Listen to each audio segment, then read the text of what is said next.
Morning, all. Morning. Morning, Mayor.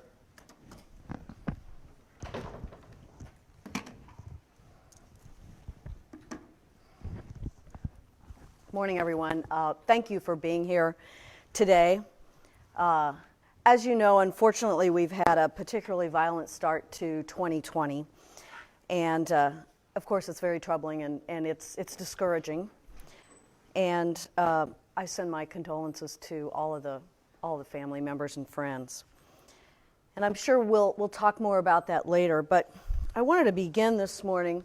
Most of the 2019 recaps that I see are quite focused on some of the negative stories from this past year. I think that's natural. But I do want to point out this morning some of the things that have been happening in the city that I think you and your viewers and your readers and your listeners will want to be reminded of or know about in terms of what's going on in the city. So let me highlight just a few of those things and discuss a little bit about what's on the horizon for 2020. As I travel across the city, usually daily, and spend time in our wonderful neighborhoods, I see the tremendous amount of progress that is going on in our neighborhoods. You can see cranes in the sky here, particularly downtown, but in every neighborhood, you see construction dumpsters on the curbs. And to me, that means that those folks who are perhaps getting a new roof or putting in a new kitchen or just doing a remodel have confidence in our city and confidence in their neighborhoods, and they're making those investments. So that is happening literally in every single ward across our city. And we know that because we look at the building permits, and we know that this year we had more than $1.2 billion in building permits, billion with a B, I should say. St. Louis Development Corporation also notes that women and minority businesses surpassed $800 million in estimated construction value this year, over nearly 90 projects. And I'm proud of these numbers. I think that diversity in our people and diversity in our workforce is a strength for us here in the city, and we ought to all be celebrating that. And what it also tells me is that in a city like our city, in the middle of a historic renaissance, that everyone in every neighborhood is benefiting from that. We have welcomed over this past year and in recent years new and younger residents who are as diverse as their talents and who share the belief that our city of St. Louis is alive and thriving. And we're attracting new companies to relocate here and to hire these new residents, and some of us who have lived here for a long time. So when you think about companies like Square, who are renovating 900 North Tucker and will bring many additional jobs to our area, but also companies in T-Rex, in Cortex, our GeoFutures initiatives, and the geospatial companies which are locating here in and around what we believe will be a very dynamic area around the new NGA site. So we truly are at the center of developing a next generation of workforce in order to meet those challenges of the new companies and of our expanding companies.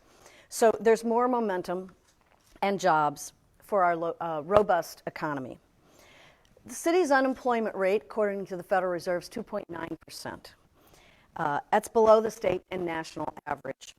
And for African Americans in our city, it's the lowest point in more than 10 years. So the vast majority of new jobs created in Missouri through last month, November of 2019, compared to a year ago, were created right here in the metro area. The city's GDP, gross domestic product, was not only one of the strongest in the state, but among the fastest growing in the entire region. The city of St. Louis alone accounted for 10% of the GDP of the state. And when you think about that, we have about 5% of the population of the state. And so that is a very good signal to our growth and our GDP. And we have believe that this good momentum will carry into 2020 as well. So in 2020, We expect to see work begin on several major projects. NGA in North St. Louis. Some of you saw it was just the day before Thanksgiving or 2 days before Thanksgiving.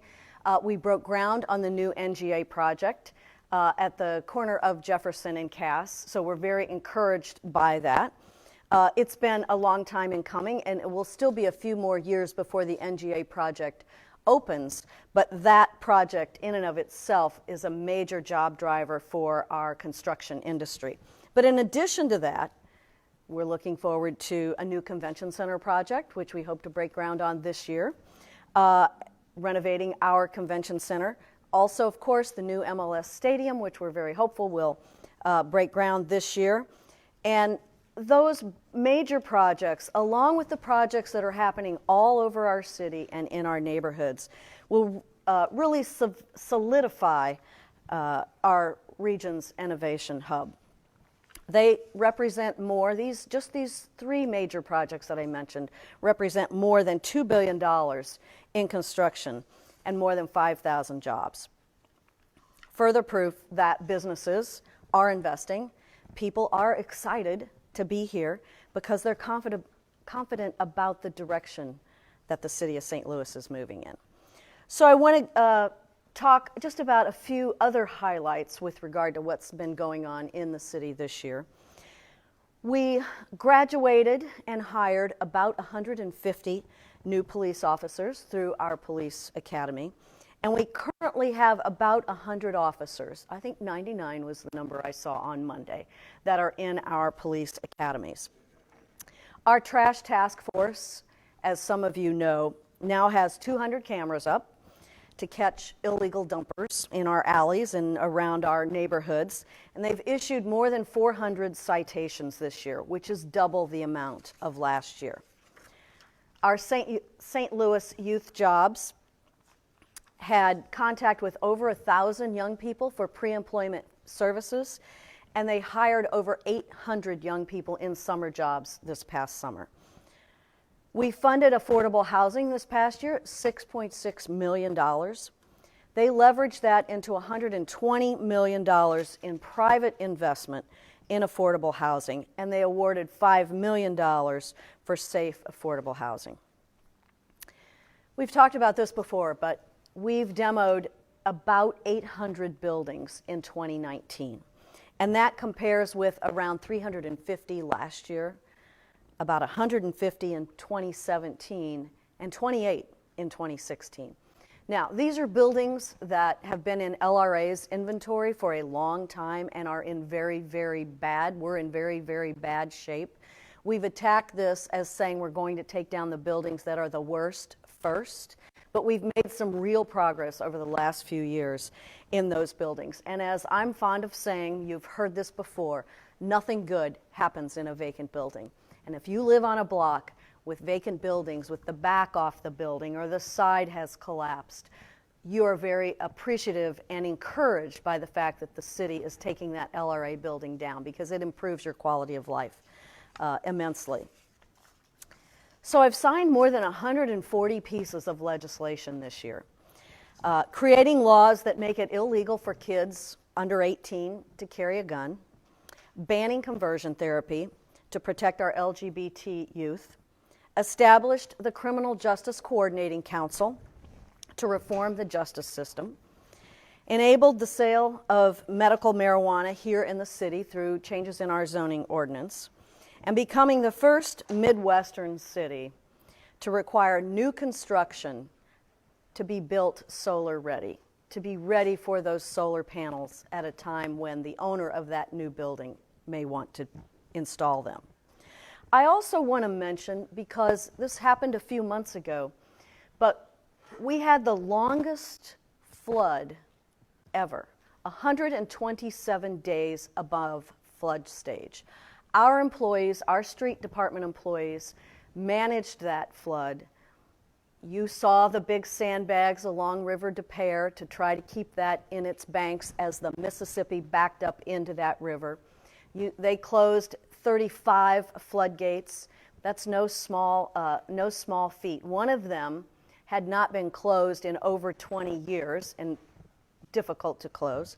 So we managed the longest flood that the city has ever had without any serious difficulties or repercussions from that flood.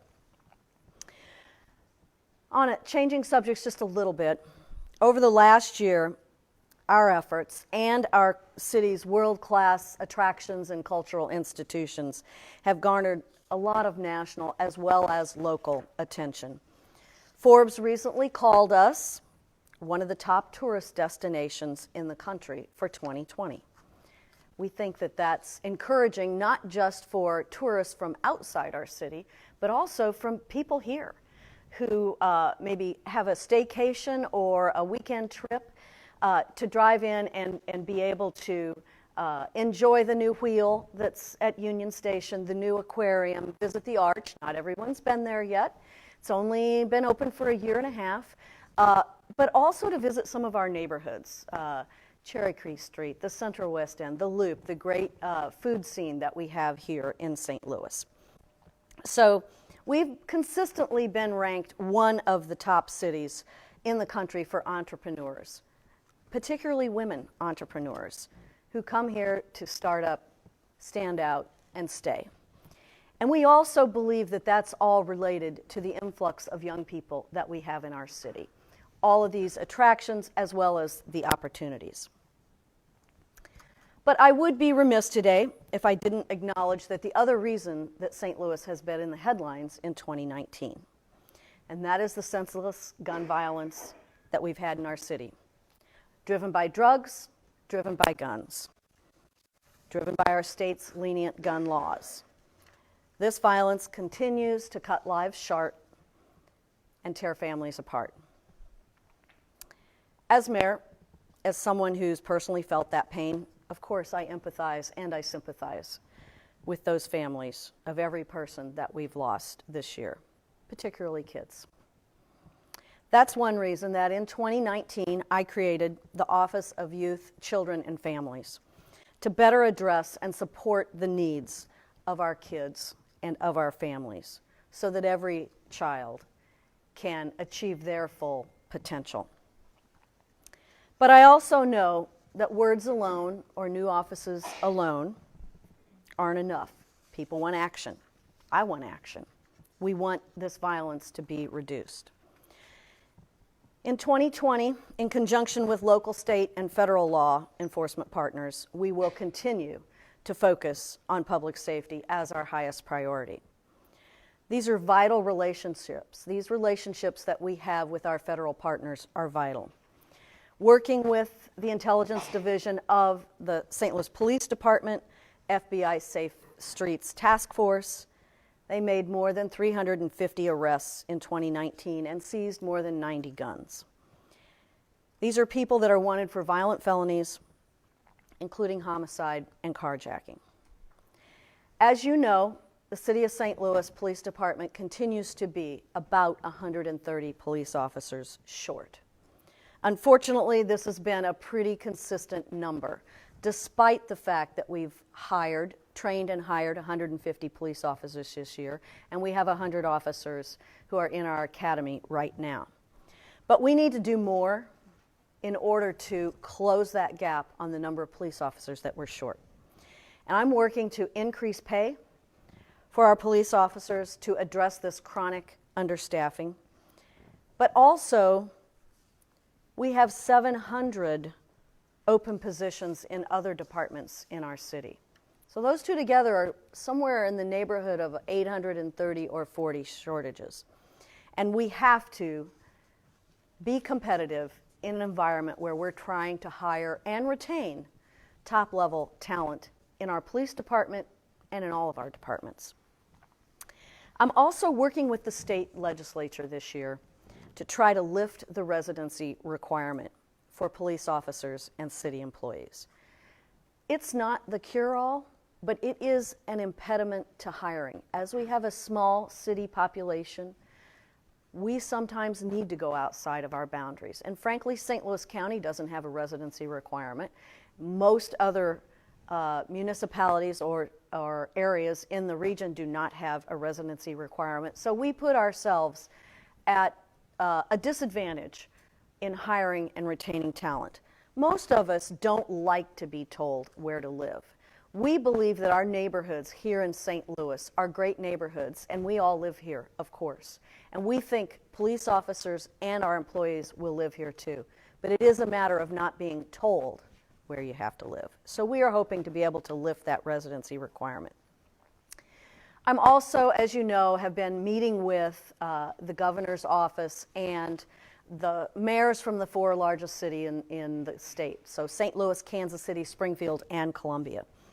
And it's our goal to, hopefully the legislature will amend the laws to keep guns out of the hands of juveniles, to keep guns out of the hands of prior offenders and abusers, and to provide additional resources for mental health and witness protection. We also, as you know, have the Highway Patrol in St. Louis again this year. They are patrolling Highway 70, 55, 44, and 40 in an effort to stem the tide of guns and of drugs, and they are helpful in that our police department then is focusing more in the neighborhoods. That has been a helpful partnership that we are hopeful will continue throughout this year. But you know, we have to continue to fight crime from every angle, addressing the root causes of crime, poverty, blight, and disinvestment. And in 2020, our health department is leading the charge to implement the Cure Violence model in 3 targeted areas: Walnut Park, Wells Goodfellow / Hamilton Heights, and in Dutchtown, by treating gun violence as a public health crisis, which I certainly believe it is. Some cities have seen a reduction in violent crime. And so that implementation, which we expect to take place this spring, early summer, we're very hopeful about the results of that. Also, in the first few months of 2020, we'll be unveiling the city's Equitable Economic Development Strategy. It's a data-driven, comprehensive approach to help guide investment and effort both north of Del Mar and in areas of South St. Louis, which are experiencing difficulty with development. We expect that this will lead to more jobs and support existing businesses as we provide opportunities for all of us.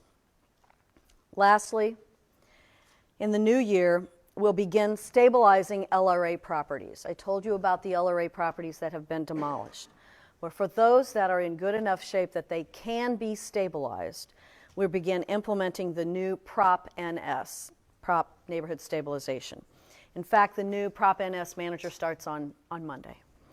So we're looking forward to that, to be able to invest in a new roof or a new tuck pointing or new gutters to make these buildings watertight, so that then they are much more attractive to someone who wants to buy a building but doesn't want to take on the entire expense and difficulty of roofs, gutters, and tuck pointing. So that'll be implemented as well.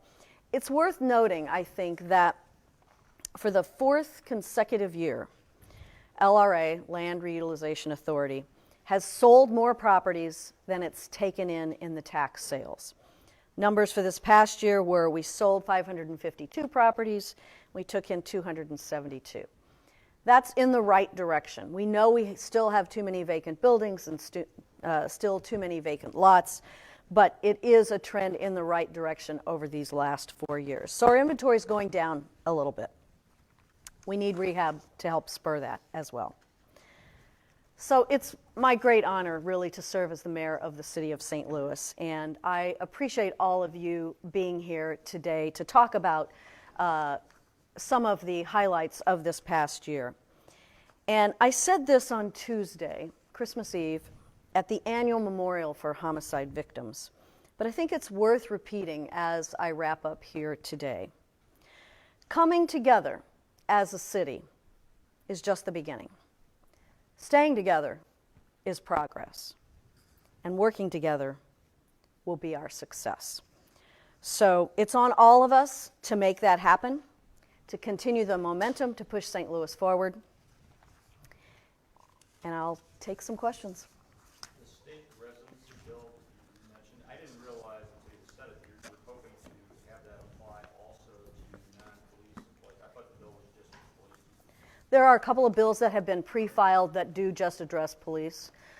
It would be my goal, as you know, we attempted to get the Board of Aldermen to put this on the ballot last year. It would be my goal to lift that residency for all city employees. Can you do that for state legislation? We believe we can.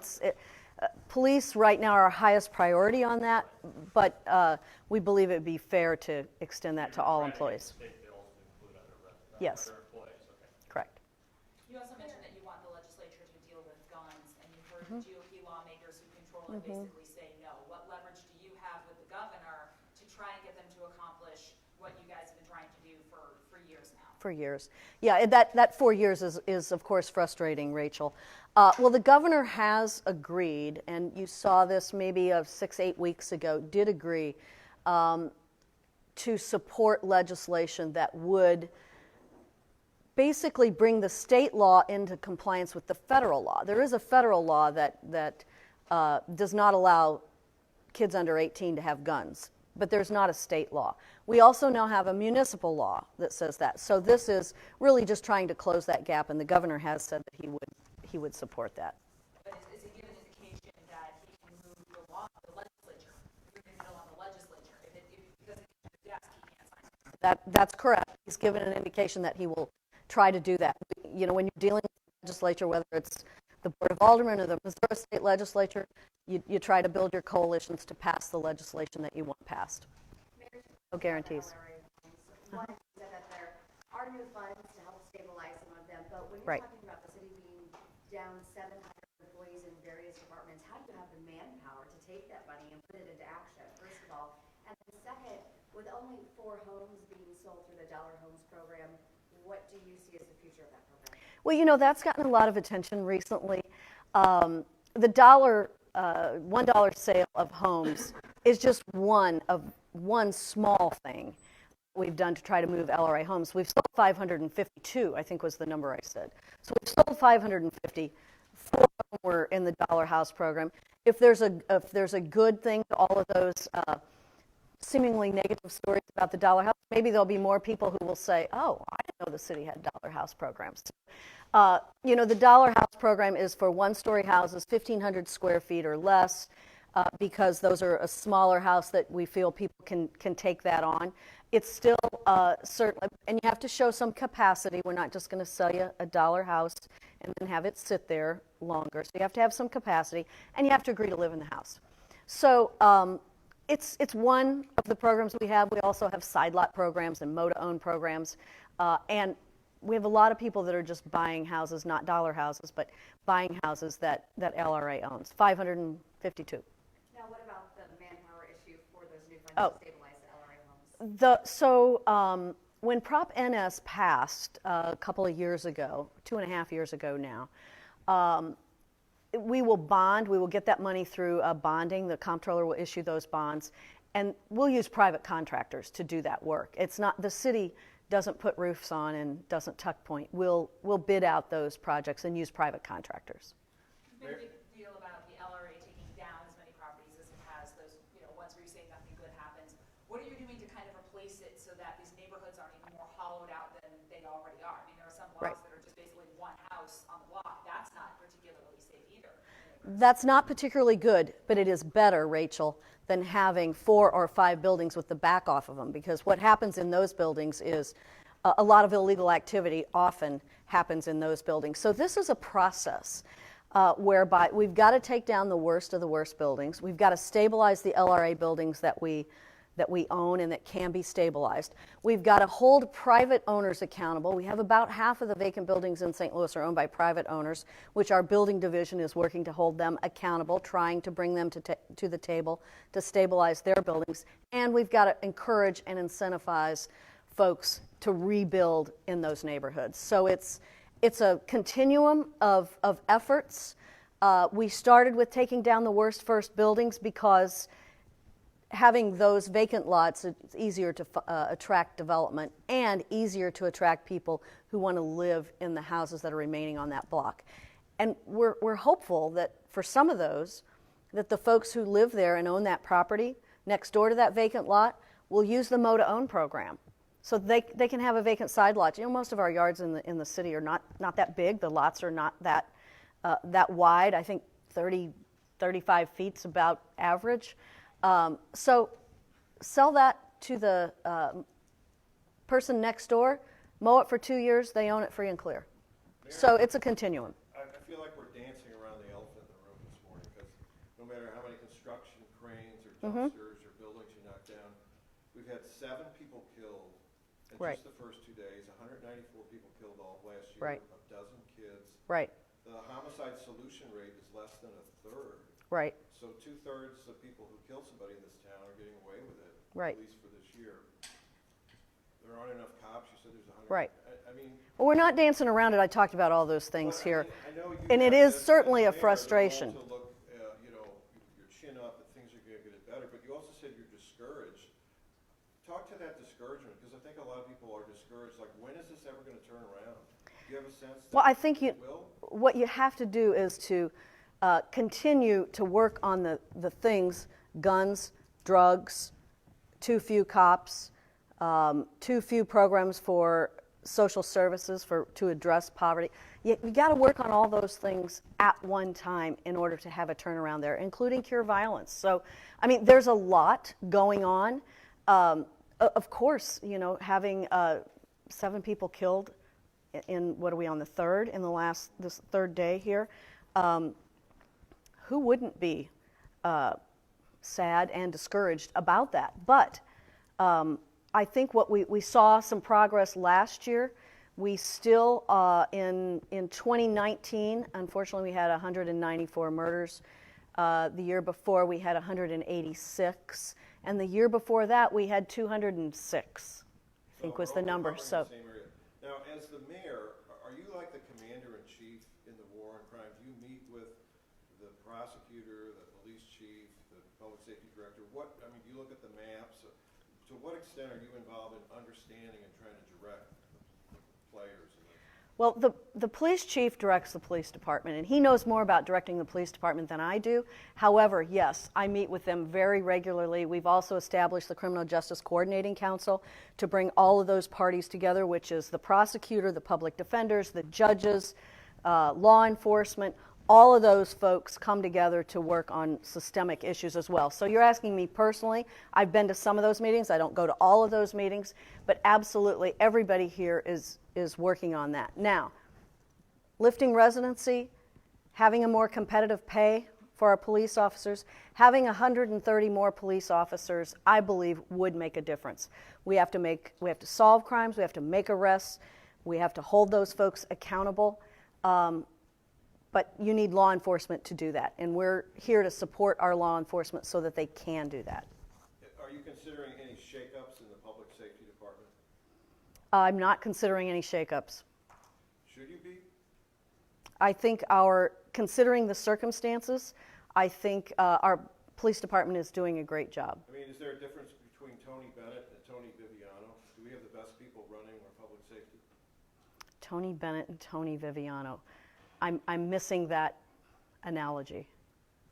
Well, one is a world-class singer and another imitates it. But do we have? I see. Do we have Okay. the finest minds? I mean, you yourself saying you defer to the police. Well, I think the police knows how to run the police department. I certainly meet with him very regularly, talk with him multiple times a week, so that I'm informed on what's going on. So the last question, I don't mean to beat this, but I mean, people sometimes quietly are being replaced behind the scenes in all sorts of organizations. Do you have confidence in Jimmy Edwards and in Chief John Hayden at this point? Or Yes. Do we have any other questions? Yeah, Yes. in 2019, we also saw the loop trolley fizzle. I know that you're still very hopeful that it will turn around, that my state could take it over. But in the case that they don't, or that they can't turn it around, have you looked at what it would take, what the city's role would be in replacing that stretch of Delmar back to how it was before all of this? We have not looked at replacing that, the tracks, no. I believe that the loop trolley, we have a lot of investment there, and there's been a lot of good to come out of that, like a new bridge over to Bolivar, a new park, a new roundabout in University City, new signals, etc. However, it doesn't have the funds to operate right now when it's being operated separately from Bi-State. Once that becomes a transit asset and part of Bi-State, if we're able to accomplish that, there'll be one ticketing system. You'll buy a ticket on the bus or the Metrolink, and you'll be able to ride the trolley. You buy a ticket on the trolley, so it becomes part then of the public transit system. I think there's several reasons to do that. One of them is we don't want to owe $25 million back, and there'll be a discussion about, well, who actually owes that money, but we don't want to owe it back. But secondly, I think new applications that we make to the FTA might be looked at askance if we are the city that can't make this big investment work. And all along, from many years ago, we believe that this should be operated by State, by Metro, because they're the people who run transit in our region. We can do one more, guys. You started by saying that every neighborhood was feeling I think you called it historic renaissance. Every neighborhood, yes. How do you back that up for some folks in North and South St. Louis both who I know are going to roll their eyes at that and say, there are no construction dumpsters in my neighborhood. In fact, LRA is taking down homes. Well, even LRA taking down homes is progress in some of these neighborhoods now. But if we back it up by looking at the building permits by ward, the number of building permits by ward. And yes, there are neighborhoods that are experiencing more redevelopment than others. Definitely that is true. But we have to work on making all of our neighborhoods desirable, and that includes taking down some of the worst first buildings. Do you think Circuit Attorney Kim Gardner should share any of the blame for the crime problem? Everybody has to do their job when you talk about this continuum of care. And so from my point of view, Kim Gardner's separately elected, and she knows how to run her office. But everybody has to do their part. Is she doing her part? Is she doing her job? Everybody has to do their part. All right, thanks, guys. Appreciate it. Airport, what's your